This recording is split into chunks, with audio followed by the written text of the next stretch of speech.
Before we talked about some of the challenges that are faced by people who are resettling in the United States with refugee status, challenges that come from some of the things that they've already been through that have brought them to this country, and then the challenges that come along with the overwhelming task of acculturating to an entirely new place with the loss of family and friends and identity left back in another place, and all the things that come along with that.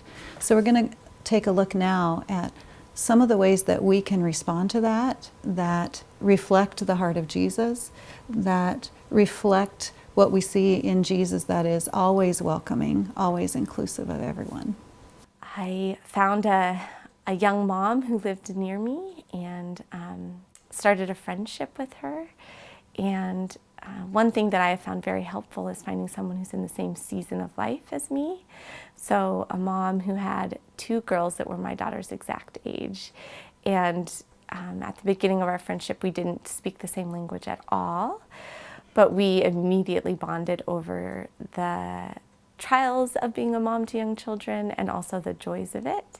And our kids connected immediately. Finding someone who was in the same season of life as me was actually just this principle that I have found to be very helpful, because we have just been able to do life together in a really natural way. A group of my friends decided that we wanted to do something for the community. We wanted to give back to the community in some way. And a mutual friend of ours had told us about Judith and her sister Chantal, and said that they could use a little help. The first day that we went over there, I felt totally overwhelmed because I come from a small family and I don't have any children myself. And so when I came and there were all the children and no one spoke English, I felt overwhelmed. But then I say to myself, I bet there's something I could do. So as we look at ways to reflect the heart of Jesus in our relationships and engagement with people who are resettling here, we're talking about making sure that we're praying humbly, that we're learning constantly, that we're making the circle bigger, and that we're always focusing on building relationships, not programs. We need to look for building relationships that are long-term. Sometimes we think, well, I'll do this sort of project of being this person's friend for a couple of months, and that will help them. But in the end, then that really does feel like, to that person, like they're your project. So we're looking at long-term relationships.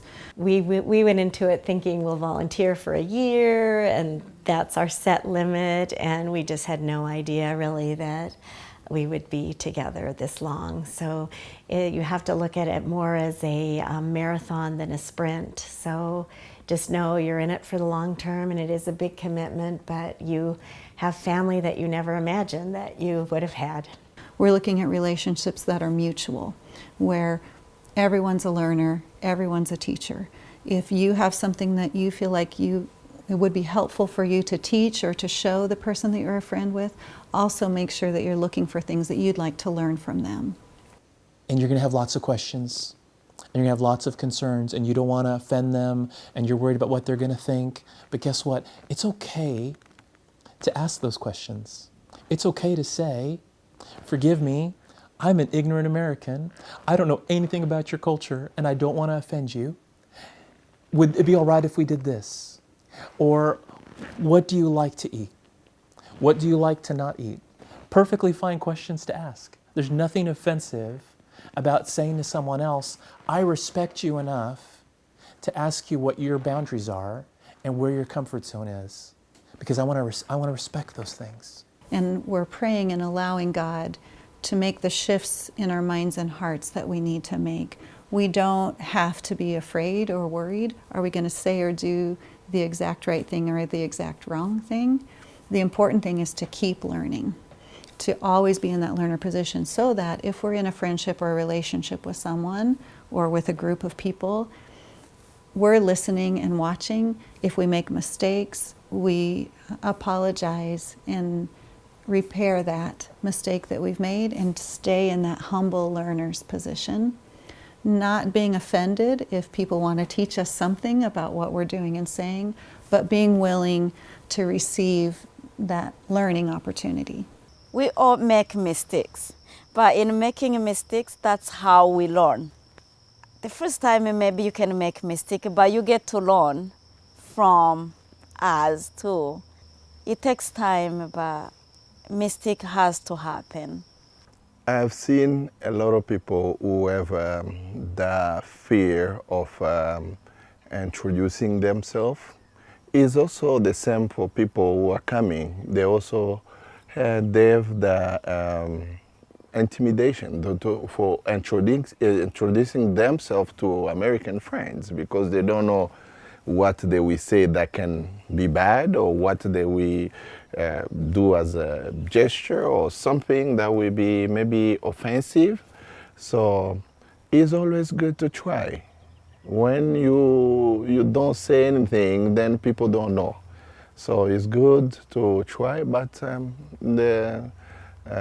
being polite is something universal.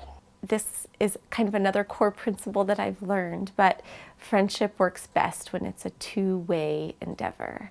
So it's really easy, again, to approach friendship with someone who's not as familiar with our culture, with our language, as I'm going to help you, and I'm going to help you, and I'm going to help you. But the times that our friendship has been grown the most and been the most meaningful is when I've been very vulnerable and open with my friend, and I've been able to share my struggles and ask for her opinion as a mom and as a woman about different things, and to just see what vulnerability does in friendships has made me be more brave in my friendships with all of my friends.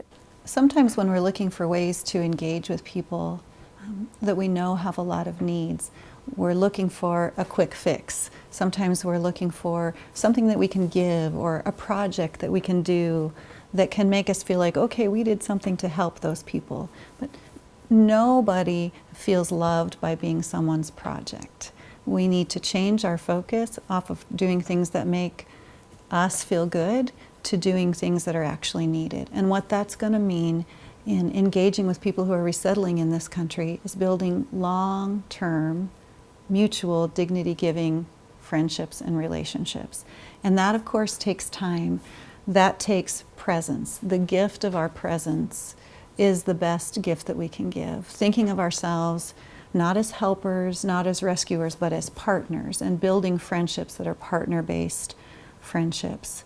So that's going to mean that we're willing to take the time to build a friendship, to spend time together, to do life together, and make sure that the ways that we're engaging in life together are dignity-giving to people, not designed to make us feel like we're the ones that are helping. Well, it's helped me grow in a lot of areas. I continue to grow in this friendship, but I think being flexible, because the relationship is full of surprises. We used to laugh when we'd show up at their house because we thought we were going for one thing and then it would end up being something totally different.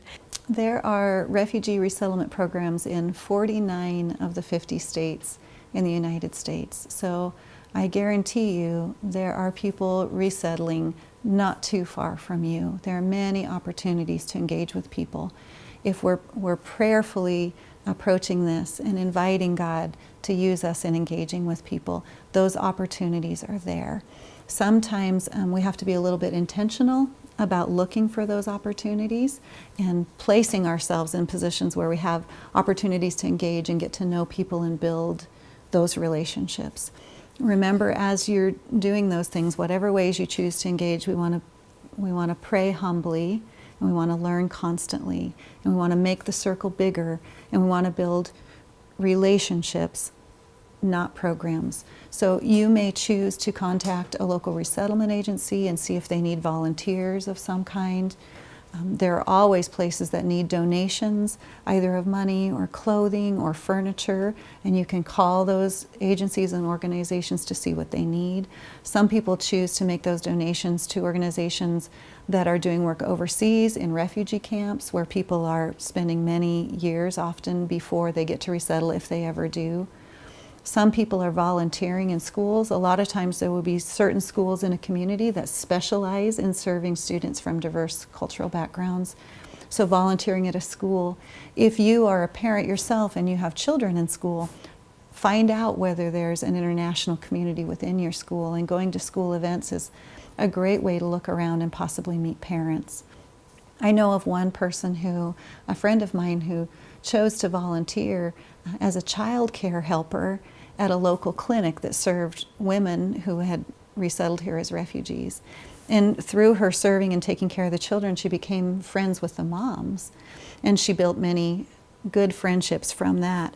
After a while, she became so busy engaging in those friendships and spending time with the friends on a daily basis that she had made at the clinic, she no longer had time to volunteer at the clinic. And that, in my opinion, is a great example of she was volunteering, but with the goal of building long-term relationships. So I think those are the kinds of things we need to be looking for in any ways that we choose to engage. Yeah, when we first started getting involved with Chantal and Judith's family, I started worrying because my son was young at the time, and I thought, oh gosh, maybe this isn't being fair to him. I'm so busy. We're always, carting around the kids, and I work, and I worried about that for a few years. And now my son is older and he has his driver's license, and there's nothing more that he likes to do than take those kids places and feel like he has a whole bunch of brothers that he never imagined he would have. So it's really been one of the most, I think, rewarding experiences of his childhood as well. When we offer someone our presence as they're on their healing journey, especially someone who has suffered and is possibly continuing to suffer as a result of those things that they've experienced, that says to that person, you are more than your suffering. If we're willing to be present over the long term and to just walk beside someone as they're on their healing journey, what that says to them is you are not defined by your suffering. You have so much to offer, both in friendship and to the good of our group, and I'm willing to be present here with you through that time. Put that out there is such an important principle that I've learned, to not ask really pointed questions about our friends' past. If it comes up organically and they choose to share, I think you should realize it's something significant, and that's a good time to stop and really listen and recognize that they're sharing something precious with you that's probably difficult, but always letting them choose, and never assuming that that's your right or assuming that that's the polite thing to do or a good way to get to know them. And in turn, if I can ever offer her parts of myself that are that deep and significant, that reciprocal sharing is just a really beautiful thing. And I think that is what is a peeled back piece of heaven, is when you can connect with someone on that level. But it has changed my worldview. It's changed the way I look at almost everything in my life. So it's been this incredible gift that she and some other friends, cross-cultural friends, have shared with me, and that makes me love them on a level that is just really significant. So People shouldn't be afraid, and they should feel confident that they can make a difference. And they'll be surprised at how things develop. Because we started out just being volunteers. We were only going to do it for 1 year.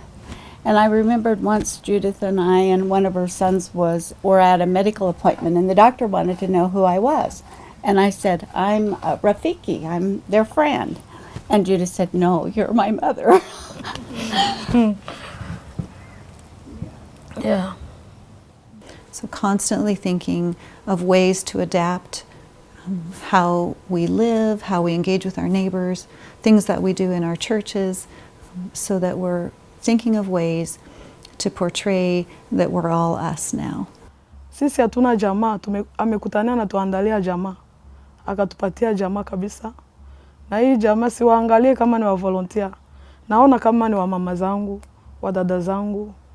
Lakini kama wanakuwa na woga, hawatasaidia huyu mwenye kuwa na shida. Lakini wakikamatana pamoja, itakuwa ni nguvu.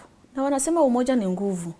And I think it's really important for us to remember that perfect love casts out fear, and that as Christ followers, it's never It's never from God to be working out of a place of fear. God's love is big enough. If we think in terms, instead of cultural sensitivity to any one person or group, of cultural inclusiveness.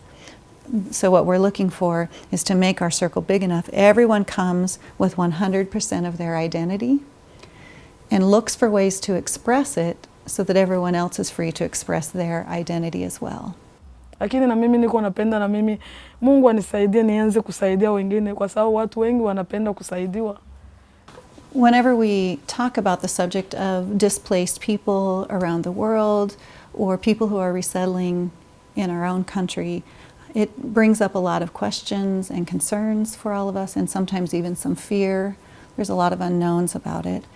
It's one of the most important global issues of our time, and we have this incredible sacred opportunity, defining opportunity, to decide how are we going to respond to this. What are the ways that we can respond that are going to reflect the heart of God? Not from a place of our fear, but from a place of compassion that reflects the love that we see at the cross. If you do it as a step of faith, what I have learned, as we step out in faith with God, He blesses that, each step. And so you say yes to little things, and then suddenly bigger and bigger doors open up. And you have no idea what God can do with just the simple act of inviting someone into your home. What an incredible opportunity we have right here and right now to begin building meaningful relationships with people who are literally coming to us from all over the world. We can start by praying for international students and praying for refugees. And we can pour our lives into learning about students coming from other countries with refugee experience. We can learn about cultural conflicts or trauma awareness, particularly for people who are resettling into our neighborhoods. We can stop and consider, what would it be like to be in their shoes? And as we increase our understanding, it will equip us to engage in some dignity-giving ways. Those opportunities will present themselves and doors will be opened as we're more intentional to learn and to pray. And we can get to know people through volunteering at local resettlement agencies or community gardens or language learning centers. Many universities have what they call meet and greet lunches, where Americans can meet international students and connect. In our churches and our small groups, we can collaborate with agencies who are serving these people as they come for school or as they resettle and adjust to this new culture. And we can encourage our church family to be intentional with these things, to purposely connect and reach out and welcome international students and refugees into our communities.